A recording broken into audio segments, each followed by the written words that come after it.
ৰাইজ আজি ঘৰতে পোৱা বস্তুৰে ফেচ পেক এটা বনোৱা হওক। ওম নমঃ শিৱায়। সপ্তাহটোৰ আৰম্ভণি তেওঁৰ নামত। ব্যস্ত নগৰীত সকলোৱে কামে কামে আগবাঢ়িছে। আহিয়ে ৰঙা চাহ একাপ খাই ল'লোঁ ৰাসৰ পৰা অনা মিঠাইৰে আৰু দুপৰীয়া লাঞ্চত খালোঁ এয়া। আৰু এয়া মোৰ এজ ইউজুৱেল মেগী তামোল।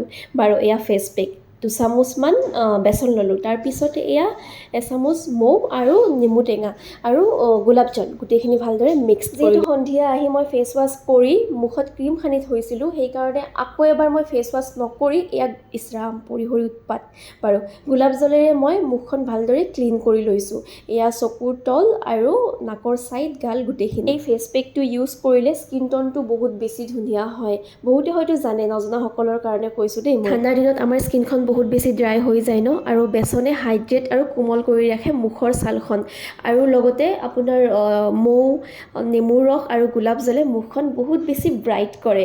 ইমান লেতেৰা আহিছে, অলপমান শুকাব দি কিনে মই লগালোঁ। বাপৰে যোগাৰো মানুহ, চামুচৰ পিছফালে লগাই দিছোঁ আৰু এনেদৰে মই 20 মিনিটমান আছোঁ। লাষ্ট কেইটামান ভিডিঅ'ত আপোনালোকে ইমান মৰম দিছে যে মই এয়া 10টা বজাত উঠি হ'লেও কৰিছোঁ। বাৰু আজিলৈ আহিছোঁ। এনেধৰণৰ ভিডিঅ' পাবলৈ মোক ফ'ল' কৰিব। বাই।